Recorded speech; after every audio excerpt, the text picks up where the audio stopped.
if I went on LinkedIn, without even trying, I had, like 2,000, right? Just because people, and I'm like, why am I trying to build this Instagram account?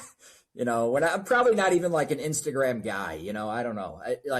So then I said, okay, well, why don't I build on something I already have, which is LinkedIn, which is where the people who are, making decisions and that I want to reach are anyway, not my neighbor down the street that, could learn what I'm doing, with my kids or something like that.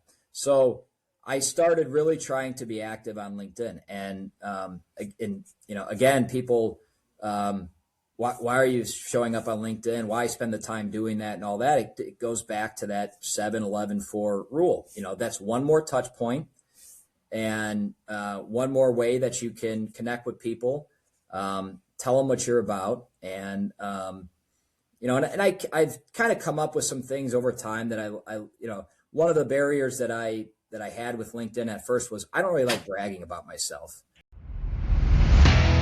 Have you ever wondered how successful architecture, engineering, and construction companies scale their business? Or have you ever wanted guidance on how to get more growth, wealth, and freedom from your AEC company? Well, then you're in luck. Hi, I'm Will Forat. And I'm Justin Nagel, and we're your podcast hosts. We interview successful AEC business leaders to learn how they use people, process, and technology to scale their businesses. So sit back and get ready to learn from the industry's best. This is Building Scale. Hey listeners, it's Will here. Our mission is to help the AEC industry protect itself by making technology easy. If you've ever listened to our show, then you know that the 3 pillars of scaling a business are people, process, and technology. So if you suspect technology is your weak link, then book a call with us to see where we can help maximize your company's IT and cybersecurity strategy. Just go to buildingscale.net/help. Today's guest is Jeff Berglund, CEO of Berglund Construction. Jeff is the 4th generation leader of a 115-year-old family-owned firm founded in Chicago, 1911. Holy crap, that was a long time ago. Berglund Construction delivers approximately $300 million in annual construction and restoration work. The company operates across the Midwest and has completed projects in 13 states in 2025.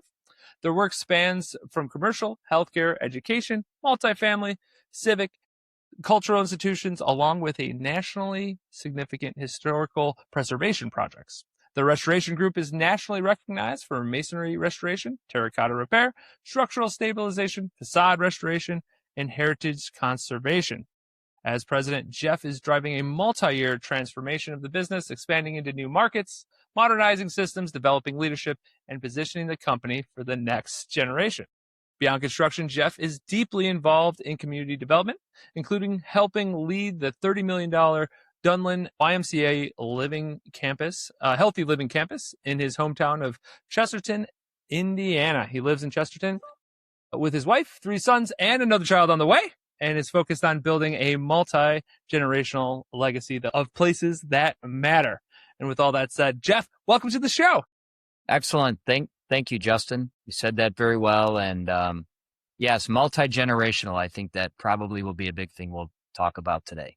Yeah, that would sum it up when you talk about 115 years. You're the 4th generation, which is going to be a bunch of that. And well, it looks like you're making a little army of next generations. So that's always good too. Yeah, somebody asked me if I have a succession plan, and I said, well, he was born 5 years ago. So there we go. You got to start early. Everybody always starts late. You're just starting really early. Yeah. So, but yes, it's great to be here. Thank you both for having me on, and thank you for doing this podcast. It's really great to have some champions for our industry looking at different facets of it. So I appreciate being here. Yeah, absolutely. So I said all those nice things, but you tell us the real story. How did you get into construction? What did that look like in the 4th generation of it? And tell us about Berglund. Sure. So our company was founded by my great-grandfather. He was a Swedish immigrant, came from Sweden to Chicago. As you noted, I live in Indiana, but I'm just kind of on the other side of the border where they're saying they're going to bring the Bears Stadium. I don't know. As a Northwest Indiana guy, I actually think I still want it in Chicago because, it just feels weird to have it over here. But yeah, so I live in Northwest Indiana, but our company was founded down on the southeast side of Chicago. My great-grandfather started doing tuck pointing, masonry, repair, working on the side of buildings all around that area. And the company's grown and evolved and expanded over the years, obviously, but we've maintained that family ownership. I got into the business. I both kind of always knew I was going to be in the business. I got into college, had a little rebellious streak. I'm going to go explore some different options. I got into some other things, but then ultimately realized that the business was the right place for me. Got back involved about 15 years ago, and have been working throughout the different facets of our business ever since. And yes, just recently in this last year was named president of the company, as that transition from third to fourth generation, now, really, really starts. Yeah, congratulations on that. That's a big step in a ever never-ending story, perhaps, for Berglund. Ever expanding story for sure. Yeah, hopefully, as you said in the introduction, obviously I'm early in my tenure, but I think the things we're doing, the things we started to do under the third generation to make this transition happen are really the things that will set us up, for a fourth to a fifth generation and to, and onward from there, as we've really worked very hard to get our, our company structure, governance, strategy, systems all in place to facilitate this happening, and are coming out on the other side of it a much healthier company, I think. So that's been really fun to be a part of. That's awesome. Well, let's talk about the transition itself, right? This is a big deal, but your company must be used to this. At least you've done it 3 times already. So what did it look like? What did that transition actually look like? Yeah, it's kind of interesting because, my dad, you said we've done this before, when my dad took over the business, my dad's name is Fred. Fred's father actually got very ill. He had lung cancer and passed away when Fred was about my age. I'm 37. So there really wasn't a transition, at least not in the sense that Norman, was gradually stepping away from the business. He was 68 years old, was a 6-pack-a-day smoker. And, sadly that caught up to him relatively early in late life. And so Fred, it all just landed on him, in his late 30s to take over, assume leadership and go. So, he himself has not really been through that kind of a transition. So this is, though we are an old company, we have passed the baton, figuring out how a family leadership transition really goes when you still have 2 family members very active in leadership and in the business is something somewhat new that we've been involved in. It's been a learning experience for me. It's been a great experience sitting down with Fred, with my dad, as we try to navigate this and figure out, how do we work together best collaboratively? How do we show up in the company? Things like that. And I think it's actually making our relationship stronger, not only in the company, but outside of the company as well, as we try to figure this out. Well, that's a good thing. Getting a stronger relationship with dad is, nobody can complain about that. Yeah.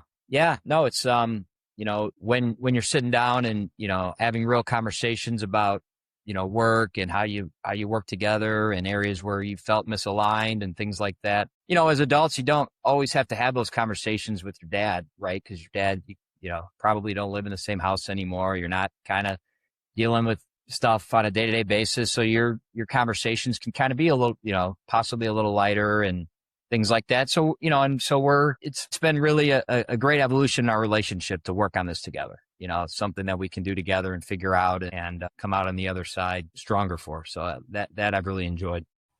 Well, relationships are very important. So what about the rest of your team? So you have a passion for people, or at least managing people in teams. What makes a great leader? What does that actually look like when we talk about people?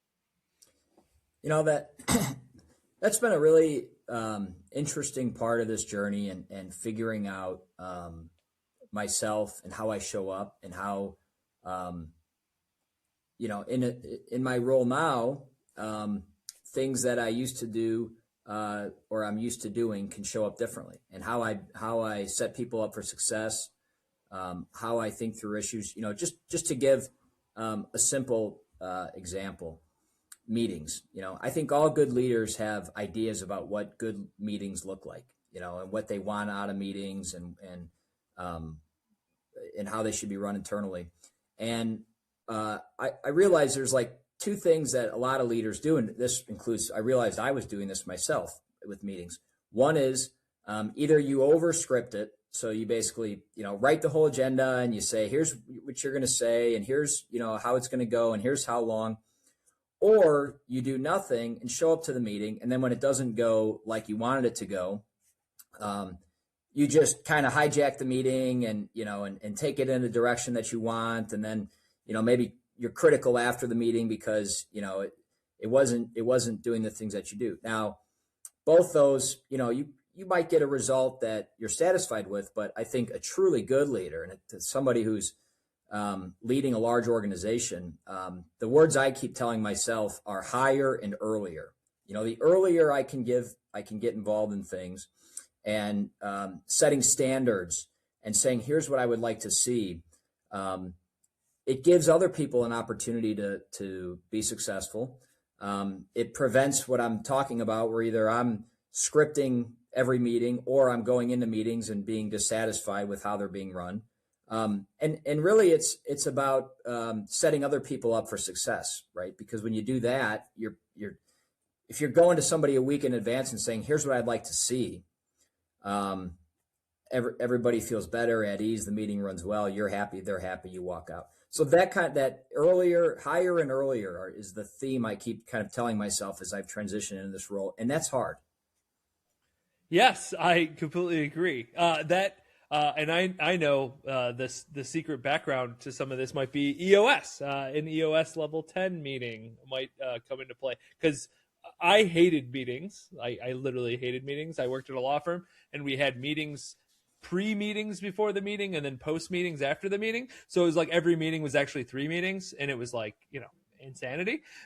So I totally feel that. And then obviously a level 10 meeting through EOS is it's just structure, but not scripting every single piece.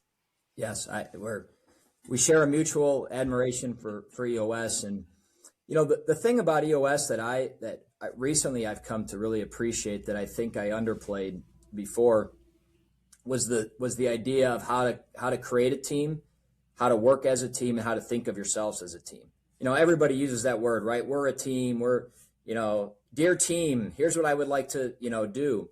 But what I've maybe we should just name it. We share an implementer who guides our EOS process at Berglund Construction with you all. His name is Dan Zawacki, and he's the best. He's amazing. And the man. He affectionately goes by the Lobster Man because he started Lobstergram, right? So we had a meeting with the Lobster Man the other day, and there was like 6 of us who came into that meeting. And, at some point he says, how have you guys been doing as a team? Or he asked some question about, working as a team. And one of the people in the room very perceptively raised their hand and said, well, I can't really speak about a team. I work over here. That guy over there works over there. And that guy over there works over there. And, this was a new group kind of coming together for the first time. So it wasn't a criticism by that person. So, the first 4 hours of the session were team health, right? And how we're doing as a team and it really gave me this, like I said, this new appreciation for, if we don't even think of ourselves as a team, and we haven't taken the time to like build that and be like, yeah, we're all in this together. There's some really big problems that we're going to solve in these meetings. And, and if we can't say we're all doing it, we're all focused, and I'm helping him and he's helping me, we're not going to get anywhere. So I that part of it in my new role and how I make people feel is something I'm thinking a lot about, how to get there. So I guess this would be a good natural transition to talk about handing over decision-making, because that's a little bit of where this came from. New team because of transitioning into the new role. And my assumption is that there were other people that also transitioned, right? Left a gap for where you were at, as well as other people are probably looking to retire or looking to transition. And so you have kind of a new leadership team, or newer leadership team. Would that be a safe way of putting it? Yes, you're correct. We've had new people stepping into roles. So if you have new people stepping into roles, how long and what has to happen in a transition to go smoothly? How long was that actually being planned for? Like legitimately where steps were being taken, right? Not 5-year-old, Jeff, but when you were legitimately inside of the company and going, okay, in order to hand over the reins or whatever how did that conversation go and where did it start? Well, when I look back at when we first started working with the Lobster Man, he had us do the accountability chart, which for those not familiar, the accountability chart is you map out your organization, you put no names in the chart first, and you just put the functions, and then you think about the names, right? So when we did that, and I at that time I was on the leadership team with 3 core members that have been part of Fred's leadership team, my dad's leadership team, for literally decades. And when we did that exercise, we realized that their names were each in like 6 boxes, and they never thought about it that way. I had never thought about it that way, that, they're filling all these roles. But when he just asked the question, like, who leads sales for the whole company? Who leads operations? Who's your HR, person, right? And these guys' names are popping in again and again and again. Everyone.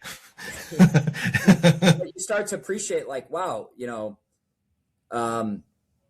number one, they're wearing so many hats, right? But there's a real opportunity here because as we transition to this next phase of generational leadership, it doesn't have to be that because Fred's name was in these boxes. Now Jeff's name is in these boxes, right? There's an opportunity to say, well, Jeff, you're here, but somebody else should be in this box that Fred had, So in some ways you say it might take 3 people to replace 1, but that's how you grow and that's how you build a scalable organization. And that moment and that realization for us was huge.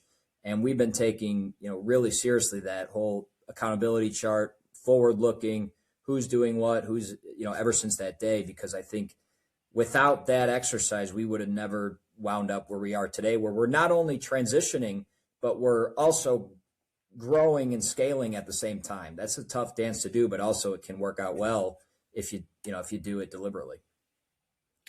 So why don't we talk about, fast forward a little bit. How long, so we're talking years or months, how long was the actual planning for you to step into the role that you were in? Or was there any planning? Well, there was, I would say the planning really came together when we started working down the pathway of EOS. And that was about 2.5 years ago.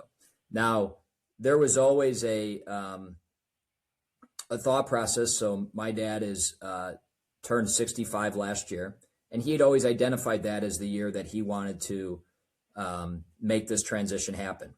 And we didn't necessarily do it for this reason, but I just think we really lucked out that about 2.5 to 3 years ago, we started down this path of, working with EOS.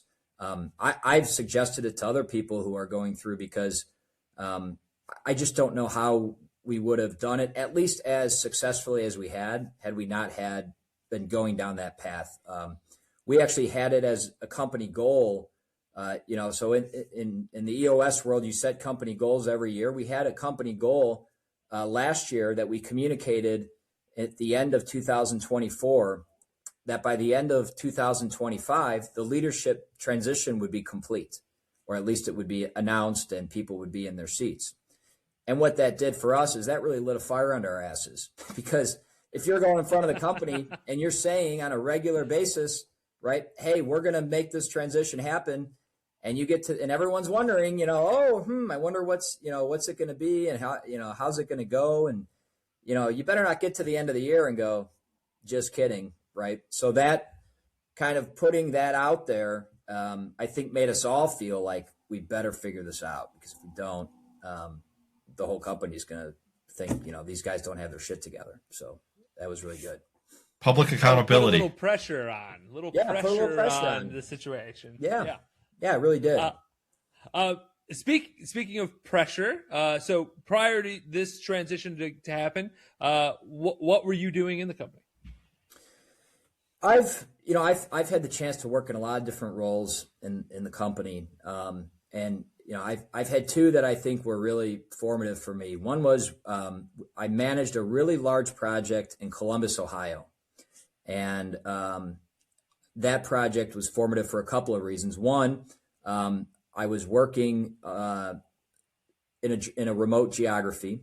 So I didn't have we didn't at that time have an office there.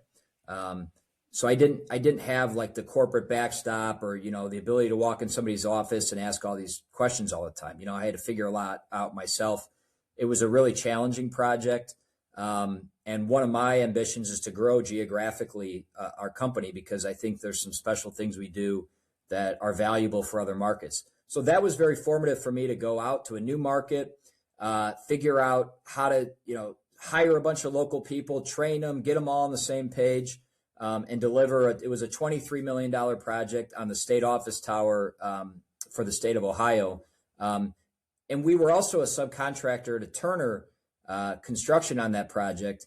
Another reason that was very formative, their team was awesome. And so I guess, shout out to Turner, but the team that managed us had the best project manager I've ever worked under. And they really taught me a lot. It was kind of a humbling experience where it's like, you guys think you're really good. We're going to question you every single day. You're not going to walk down this hallway without giving me a written plan, that you're going to start with your right foot or your left foot and you're going to stop here. So their level of planning, their level of risk management was unbelievable. So I learned a ton there. And then the other experience I had not too long after that, I moved back to my hometown where I live today, Chesterton, Indiana, where we have a smaller satellite office. At least at the time, it was pretty small. It was just sort of happenstance that I decided to move there. Our leader of that office was headed toward retirement himself. Had about a year left, but kind of wanted to stop doing the head of office activities. And so I got the chance to step in, be an office lead, and start really developing a team out here, and make a big impact in the market. And this is where I really learned business development and sales, and really gained an appreciation for that, and how to take that to the next level for our company. So, I've worked in all divisions. I've worked as a tradesperson. I've worked as a project manager. I've worked in some estimating. I've been an office leader. I've worked in remote. So I feel very fortunate that I've had this kind of wide experience throughout the company and picked up a lot along the way. Actually, this is a good place to actually ask. Are you saying that you learned sales and BD there, or do you have any other experiences with sales and BD? Well, that I had taken a class. I have an MBA from Kellogg Northwestern, and phenomenal school. And I took a sales class at that school from a great professor named Craig Wortman, and he literally had us write the business development playbook for how you would grow your business. So I wrote that. I didn't really have a use for it at the time, but then I showed up in Northwest Indiana, and as I'm sort of looking at the office, and we have a great person doing our pre-construction.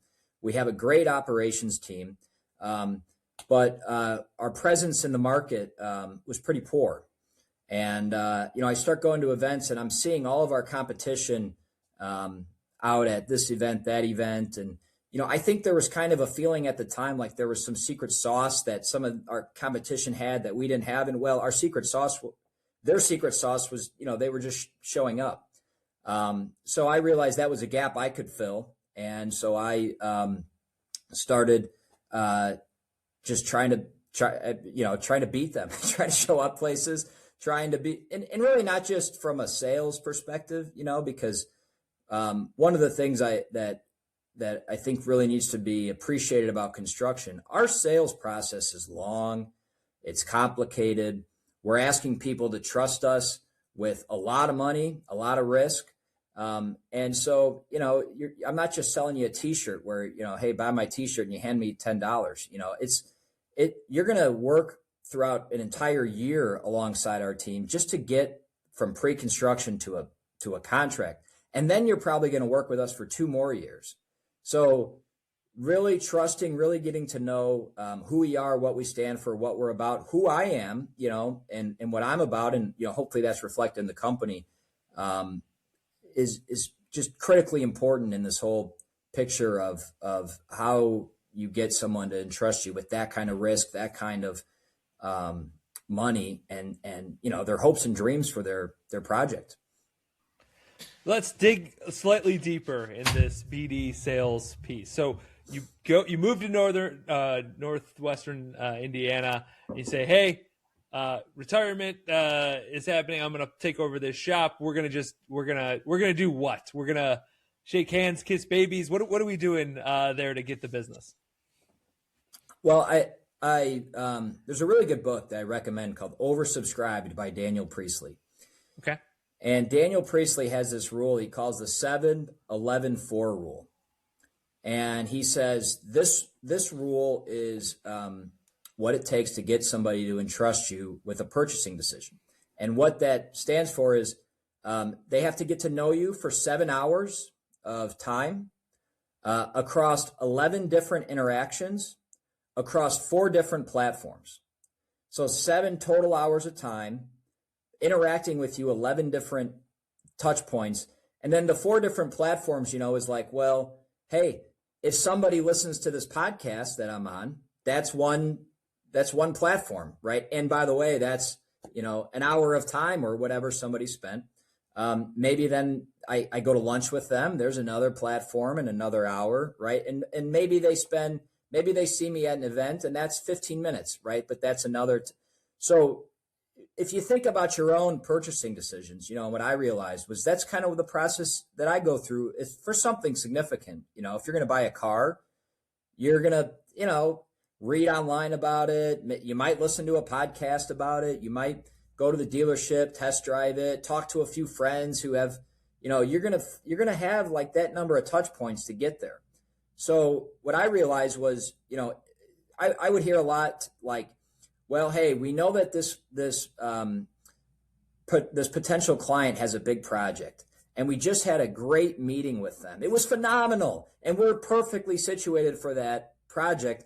And the RFP comes out in a year, so we're really happy we had that meeting, and we think we can win in a year, and that would be it, right? And well, meanwhile, somebody else is boom, boom, boom, boom, boom all that year long. The RFP comes out, and you're not there. And what they're doing, is generating trust, right? They're by showing up repeatedly. They're saying, you can trust me with this decision. You know who I am. You've seen me in a lot of different aspects. Hopefully you validated me in some fashion. And so that's what I tried to do. I tried to hit that 7-11-4 rule with as many people as I possibly could.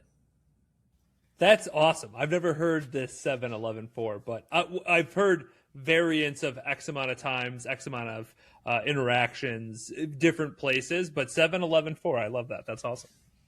Yeah. Well, that's, intuitively, that's probably why you guys have a podcast, right? It's one more touch point for you, for people to hear. So completely different platform, interacting with people in a different way. Yeah, no question. Yeah. And events, right? I mean, I would go to a lot of events, and I remember, sometimes people say, well, why would we go to events? I go to an event and, I drink, I have, 5 whiskeys and I go home. And, it's a good event. Oh man. Yeah. I love those events. Whatever, whatever it is. Number one, that my professor at Kellogg said, are you at an event to drink or are you at an event to work? And you got to make that decision, right? But what does it mean to work? It means that you're trying to, get in front of the right people, have the right conversations, and make it another touch point for people to get to know you along the way. Love that. So, can you quantify the work that you did, right, in the sort of the office? I think you took over an office. Can you quantify a little bit of like what you did, what you had to do, and to become successful? Because you did a whole bunch of work, but I know plenty of people that have done a whole bunch of work, but they haven't actually been able to quantify into anything.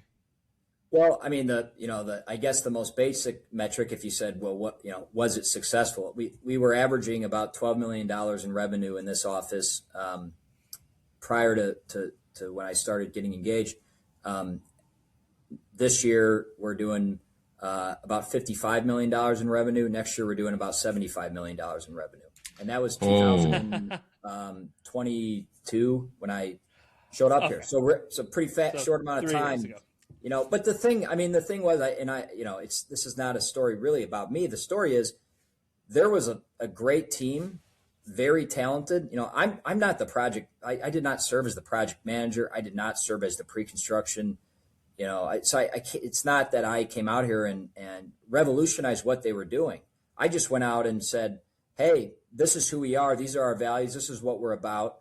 And we would love to, work for you on your project. And so, in some ways my job was easy, right? I just had to tell the story. If the office was, otherwise a shit show and I had to come out here and fix everything, right? That'd be a harder sell, but we had the pieces. We just weren't out there telling the story. Yeah, I think pretty much anybody, the quick math could say, yeah, that was successful. 3 years with almost a quadruple. Yeah, it's insane. So 5x, that's really bad math. Oh yeah, it is bad math. Both of us. Almost 5x. That's crazy. So, what pieces did you learn? So there's a lot of different pieces to sales, right? So you learned networking. You sort of went through the process. Did you actually create a process around networking, or is it just more it's conducive just to the individual? Well, I've learned a variety of different things. Like one thing, a lot of people don't like cold calling, right? And in our industry, is it worth it to make a list of 200 people and go down the list and call them? I could see it either way, but I do cold call, and my cold calling is it's targeted. I reach out to people I've never met before, and I try to have a meeting with them. And the thing I tell our team now that are doing a lot of business development sales, I'll hear a lot, well, I sent that guy one email, right? And I haven't heard back, and a month has gone by, and I'm like, you're probably going to have to find like 10 more interactions. There needs to be 10 more. But to even get that meeting, right? Because we're all busy. We're all getting a lot of emails, maybe pick up the phone and call. And also find something, that this is, sort of common things that people say, but find something valuable that you can offer that individual in exchange for your time. And it doesn't have to be, the most, valuable offer in the world. And I think people kind of overthink that too, like what's valuable or what's not, hey, we're doing a project similar. Love to tell you about it. I'm very passionate about a lot of the community-based type projects, nonprofits, and I'm very genuinely like if I know about a project that sounds really cool, I try to get involved beyond just like being the construction manager. So a lot of my outreach will be about that. Hey, I'd love to find a way to support your project beyond just being the builder and I care about where I live. I care about the community, and maybe there's a way that I can help. So stuff like that goes a long way toward people saying yes, other than just, hey, I'm a construction guy. I want to build your project. Can I come in and tell you about my company? So definitely, thank you for the examples. And kind of sharing, because I think people do overthink it. Look, I think I'm in that boat. I sometimes overthink that aspect too. And I think just examples of like what people are really saying yes to is really helpful. So thank you for that.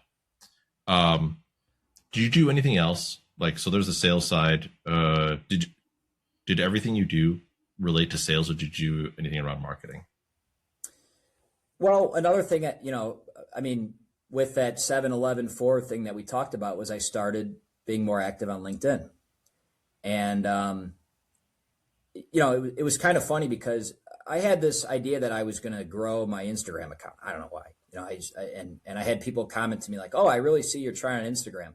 Well, I had like 150 connections. If I went on LinkedIn, without even trying, I had, like 2,000, right? Just because people, And I'm like, why am I trying to build this Instagram account? When I'm probably not even like an Instagram guy, I don't know.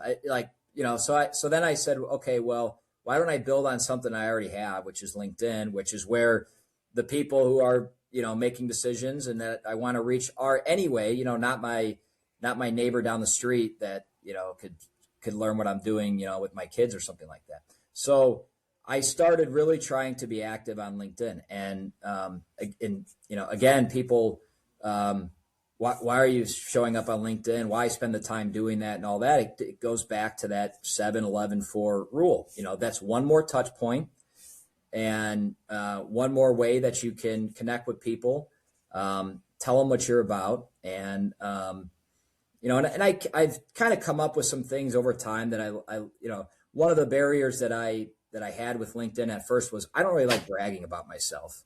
And it feels weird to go on here and just be like, hey, our company is great because we did this, or I'm great because I did that. And so what I've told people in our company, because I think, culturally, that's how we are. We're just a little bit close to the vest. Don't brag about yourself, brag about your clients. Go on there and say, hey, my client, look at what this really cool thing my client's doing, and I'm proud to support it as construction manager. And I think flipping that paradigm a little bit helps because of course you want to brag about your clients. Of course you want to say the great things that they're doing and how you're supporting it, as opposed to the great things that you yourself are doing. That's good insight there. I think that plays well, especially in the construction space, because it's just cool things that people are building, right? Like it's just like, and it is collaborative. If you think about it, if somebody is building a project that we're building, kind of by definition, like they're spending millions of dollars, and so that they must be doing something cool as an organization, and so, and it also, I think, promotes our team to learn more about their clients. I've walked some job sites in the past and said, what's the client using the space for? And, sometimes the project team doesn't know, right? And that's a problem. They should know beyond the drawings what they're doing. So understanding that, promoting that, right? And it also says something to prospective clients that hey, these people really care about their clients, and they really are celebrating their clients. And wouldn't it be cool if I was a client that they wanted to celebrate? So it kind of has that second order effect too. Love hearing that. That's a great way to really celebrate. I mean, it's a very community type of way of going about really celebrating achievements. The other thing I tell people too is like mix in some personal things, because back to this trust thing, you don't, if your LinkedIn feed is all about you personally, that's going to get old, right? Put that on Facebook, but every now and then, something about your hobbies, your kids, whatever, because, it goes back to this thing of getting people to know you, get to trust you, showing up different ways. If I know that you're not just one dimensional and you have these other interests, I'm just going to trust you more. I'm going to be like, that's a human, So I've noticed that I try not to like use my kids as clickbait, but I'm proud to be an involved dad, and I try to involve my kids even in my work sometimes, even though they're very young. And any time that I post about that, like the likes are going through the roof, right? But, if I did that all the time, people would be like, all right, Jeff, we get it. You got cute kids, but every now and then you drop something like that. Hey, I'm a dad. I just like you, right? It's something I'm proud about. And it kind of allows people another avenue to get to know me a little more. I completely agree with you. I could say the most insightful business thing ever, and people will like it. But then if I talk about the Tank Man in any way, it's like, oh my goodness, this is the greatest human ever. Yes. So yeah, no, I see that frequently because he comes up in my gratitude posts pretty much every week, or in a good succession of that. And yeah, no, cute picture of Franklin. Holy crap, man. It is clickbaitish, which I've then thought about. I'm like, I should probably do this less. But then I'm like, I don't know. I am grateful for this. I got to just be me. Got to have authentic. So, well, one point on the clickbait thing though, that I think is also important is it makes me feel good to get a lot of likes and a lot of engagement with a post, but engagement with a post, it's kind of a mistake to think that engagement with a post means that you have a good presence, right? And I like your posts actually. You're round up with your kids, but the other thing I see too is people think, well, I got to hit a home run every time. If I don't. If I don't put this thing out and it doesn't, I only get 5 likes, like that's a failure. And actually, consistency matters more, right? And it goes back to this thing of, hey, if you're going to get to know me, like, you should see me consistently, not once every 6 months I put something out there that gets a lot of engagement. And a lot of times, like, just showing up in people's feed, even if they don't react to what you're saying, helps you a lot. Right. And sometimes like business type posts aren't going to get the most activity, but the fact that they read it and that's why you follow up with the kid one, right? Because, okay, now, I'm staying in the algorithm, I'm staying relevant, right? But the thing I really want to tell you is that I would love to be your partner for this thing. And here's why. And, and then I get my 30 likes on that. Right. Oh yeah. No, that's awesome. That. What about mentorship? Obviously, your dad must have taught you some things about your role, but what does mentorship look like, the coaching journey in the company as a whole? Mentorship has been really important for me. And I've been, I guess, accidentally intentional about setting that up. So I say accidentally because I didn't go out systematically and say, I need this, I need that, I need that. But I realized, like, for example, about a year ago, that I wanted to coach, and that I was, as you rise up the ranks, there's fewer people that can advise you on things or that you want to go to on things because, you're dealing with issues that very few people should even be brought in on in the first place, right? And so I found a coach in a very roundabout way. His name is Smith Holland. He's with CEO Coaching International. And that relation, I hired him. He's a formal coach. I think people are hesitant to do that sometimes because it feels like being a leader or something is like an ineffable quality that you have, and you should just, sort of either you know how to show up and be a good leader or you don't, right? And you're born that way or not. And it's not like coaching like somebody in basketball or something like that. But I want to be the best leader, best president that I could be in the company. And I know that I got a lot to learn. So having those types of relationships. So I say I've kind of built this thing because, I have Dan, the Lobster Man, is our EOS implementer. He's turned out to be a great mentor for me and somebody I call informally. I imagine you guys maybe do the same. Yep. Yeah. I have Smith as a CEO coach. Our CFO is somebody who spans my generation and Fred's generation. His name is Kevin, and Kevin's really embraced mentoring me. Meets with me weekly, goes over things, is kind of playing that key role in this transition. So I find I have almost like this personal board of advisors, and it's been really important for me, and I think going forward, I know that I can be better. I know I can get better, and I every day I'm realizing things where I'm falling short, and if I didn't have that type of support, I know I wouldn't advance.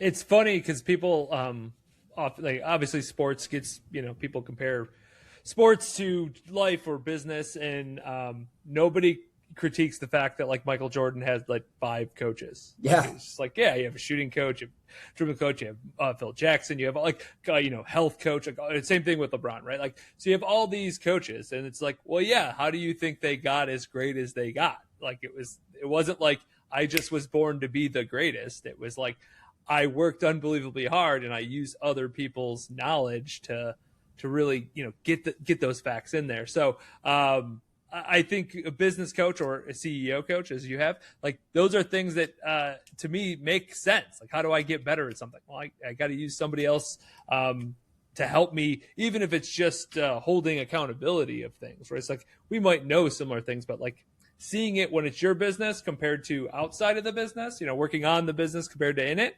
such a different look at things that you just get such a fresh view of things that really make a massive difference.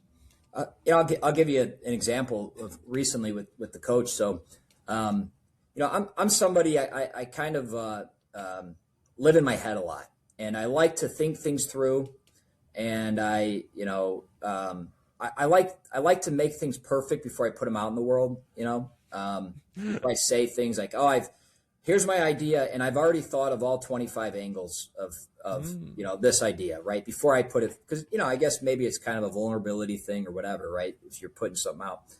And I've had some comments of people, say to me, and it was kind of puzzling to me, like, at times you're not very warm, or, you don't say hi or whatever. And they interpreted my being stuck up in here at times with like, a reflection on how I feel about them, which I feel very bad about because it's not what I intend. And I was talking to to Smith, my coach, about this, and he said, well, what do you feel didn't go well last year in the company? And I explained something to him, and he said, have you communicated that to people, that this is, here's what you would like to see different, here's the thing? And I said, well, no, because, I haven't fully done this study to really figure this thing out and, be able to share it. And he's like, well, Jeff, I think you've got a lot up here and you like to be 100% done up there before you get it out. But that actually creates a bad dynamic for people that you work with. And as a leader, you need to get to 50%. That's all get the direction, right? The vision, the idea, and then let other people in, and let them feel good about helping you get it from 50% to 100%. And that was really a light bulb moment for me to go, well, I need to start doing that. I need to let people in. I need to let people know where I stand, because they're kind of guessing, right? That comment of, hey, I'm not always sure where that's kind of what that is, right? You're kind of quiet. You walk by, you're not, communicating, and, it's like you're too much up here, right? Get it out. Let people in. Let them know what you're thinking and how they can help you get there. Yeah, and it allows them to build it with you. And it allows them to build it with you. Then you have full connection. Right? We talk about team health. It's like, well, if we build the idea together, I am so much more motivated to make sure that idea works in comparison to like, here's the idea, go execute it. It's just accountability, but yes, all that trust. Oh, yeah. That I love that exercise. I'm sure you guys have done it with the trust pyramid, and that, oh yeah, or the team health pyramid. Oh, yeah. And that first thing is trust, and it comes from that book, Five Dysfunctions of the Team. Thank you. Right. And what I love in there is he says, there's two kinds of trust. There's trust that I think that you will do what you say you're going to do, which I think most people in our company believe that. We're all sort of competent professional people. If I ask you to do something, probably you're going to do it. Then the other side of the coin is, if you say something to me that's an out there idea or a vulnerability or whatever, I'm not going to turn around and say, you're an idiot, or well, I can't believe, or I'm not going to hear that and go and tell other people, I can't believe Justin told me that. What an idiot for, sharing that with me. Right. And that's kind of what we're talking about, is how, with this whole out of your head, put ideas forward, being a little vulnerable, right? It's saying, hey, let's develop that trust and be able to move forward and, work together and feel good about that. So, keep going up the ladder. Boy, yeah, Jeff, you do not realize how similar you and I are. You basically, Justin, if you did not hear the voice, how similar did what he just say in like the past 10 minutes sound like me? I live in my head. So give me I was in Chicago. Okay. I was in Chicago 2 weeks ago, and me and Will had a conversation almost verbatim about this issue of saying like, hey, you got to bring us with on the ideas. Will's our visionary. He's out there and like he tries to go through the process. And it's like, But if you don't bring us in soon enough, it's like it creates that friction, right? Like that's essentially what happens, and it's misguided friction, right? It's not like, oh, you're being mean or you're just being a tyrant or anything like that. It's just more of like, yeah, we're human beings, so we can only respond the way human beings respond. So yeah, when you were saying this, Jeff, I was like, oh my God, we literally just had this conversation. So how did that land with you, Will, when you heard that feedback?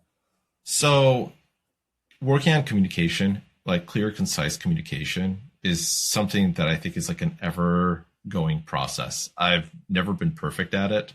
I'm far from it, right? Did you used to think you were good at communication? I don't think so. Until I heard this kind of feedback. Anyway, keep going, but that's been an interesting thing.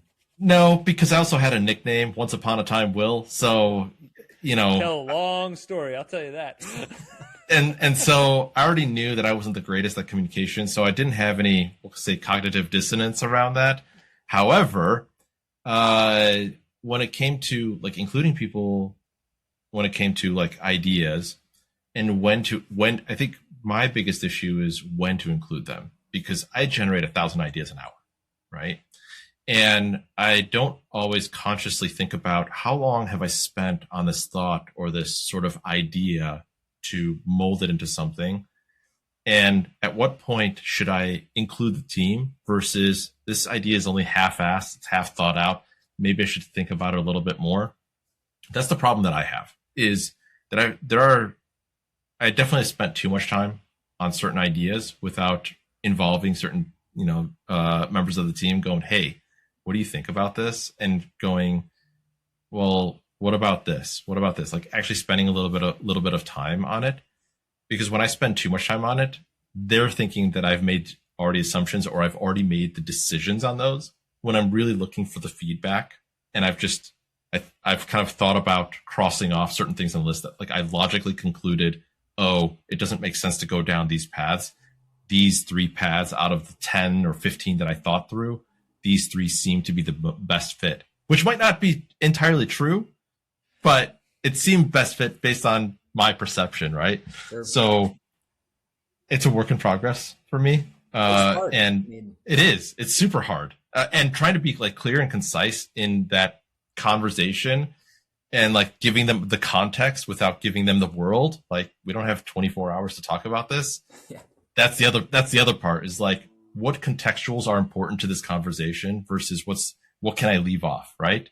And without calling it ChatGPT, but I'm trying to give you the least amount of context and try to get you to decide on something, right? Or get narrating your decisions, right? That's something I remember. I had a meeting one day with people, and I was telling them something, and I had literally hired a firm to do a study, so I had a study. And I was giving them the meta reason why I did the study in the first place, and then what the results of the study were, and then the iteration of it. And I like patted myself on the back, man, you killed that meeting. And then I called the guy like a week later and I said, hey, have you made any progress on this? And he goes, to be honest with you, I ended that meeting and I had no idea what to do. And I was like, really? I gave you like, the encyclopedia, but it occurred to me that it just confuses people, right? You're trying to trying to bring people in, but you're the leader, right? Here's some things. Here's what I'm trying to communicate. I don't have it solved either, but that's literally like one of the main things I'm thinking about right now and that's when I go back to where I started about higher and earlier, right? Because I think, like you said, it creates friction. You jump in late. You have all these ideas. It's not, you don't like how something went.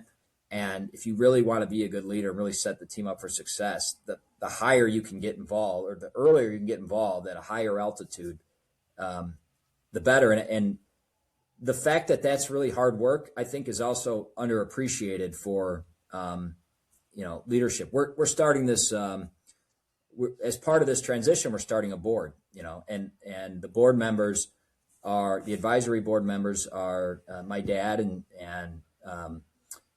2 of his key leaders, one of which is transitioning out. And they're used to day-to-day being operators, and I think they're trying to figure out, or it's early. We've had one board meeting, Like, what is my role? And I'm like, be as early as you can and tell us when we're gonna run off the road and, you know, make a big mistake. That's your role. And I think at first glance, it's like, well, that sounds like not a lot, you know. But I mean, literally, if you could see into the future and help guide us in a way that we don't fall on our faces and make good decisions and, you know, be successful and all that, like, I can't think of a more important thing that anybody could do, you know, for the health of the company and the team. Oh, yeah. So just to close that loop, because I have used something that helps me, I just don't always remember to use it, which is either when I'm asking, like, if you want to fast forward to the end of this meeting, what would you like to have accomplished? Or for me, if I'm speaking, I don't always use it, but I do really like using it, which is, if we're gonna fast forward to the end of this meeting, this is what I would like you to have captured or would like you to have understood, right? And then give the context. I think that's excellent. You know, there's a lot of I'm gonna, you know, write that down and use it. There's a lot. I was thinking about this the other day. Sorry, it's kind of tangentially related, but you know, the Ben Johnson thing, right? The good, better, best, never let it rest till your good is better, you know, and your better is best. That's on every sign in Chicago right now. And my 5-year-old son can, and my 3-year-old sons can reiterate it. And, you know, I heard that thing forever ago. And when I first heard him in a locker room and like chanting that, I'm like, that's kind of corny, you know, like that you're like in a room with a bunch of grown men and that's your chant, you know, but what I was thinking about, and you talking about, you know, how you can use certain, like, be explicit up front and like say what you want to say. And sometimes even in a way that feels uncomfortable, like, wow, what a thing that has taken off in terms of communication and how people feel about the team and how the locker room has responded.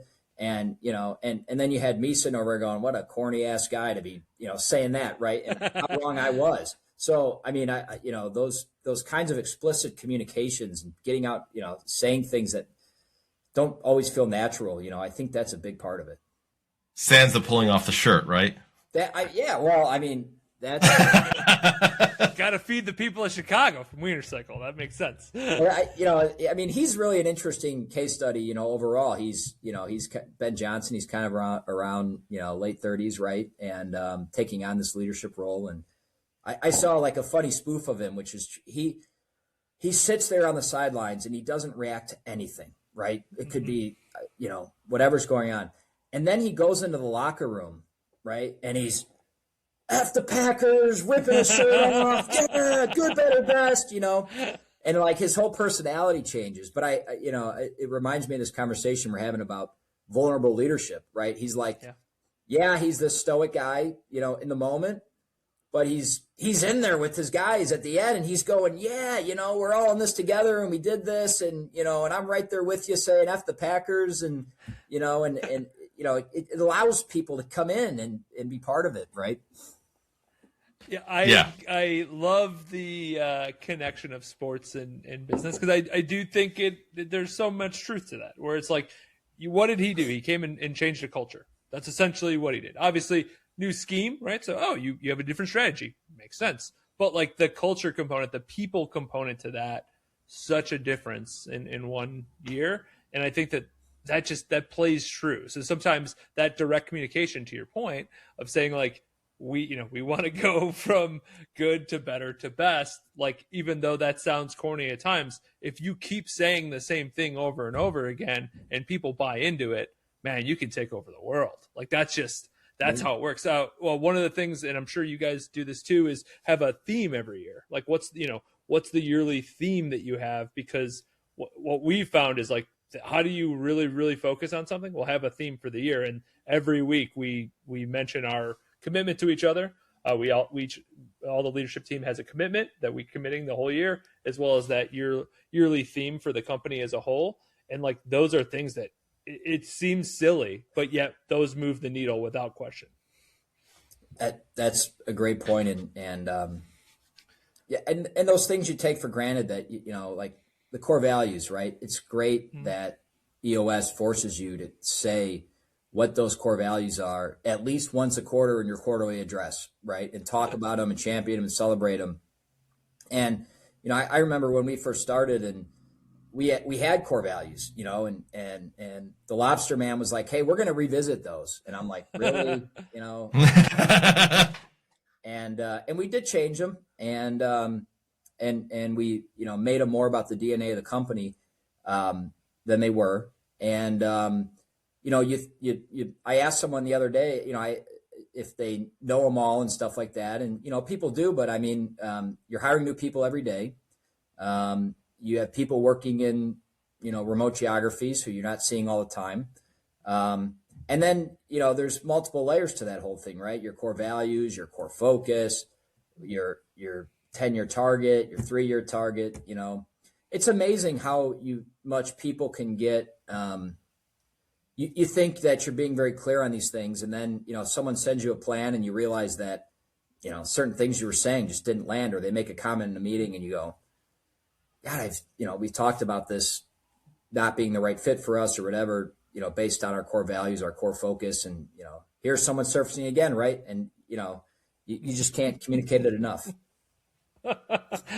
This was also a conversation that we had in our 2-day annual with Dan. So focus, super important.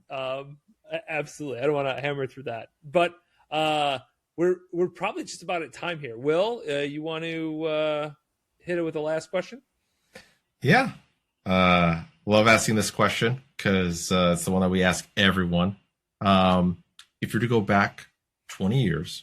What would you tell yourself? What advice would you give your 20-year previous self, right? This could be both business and personal.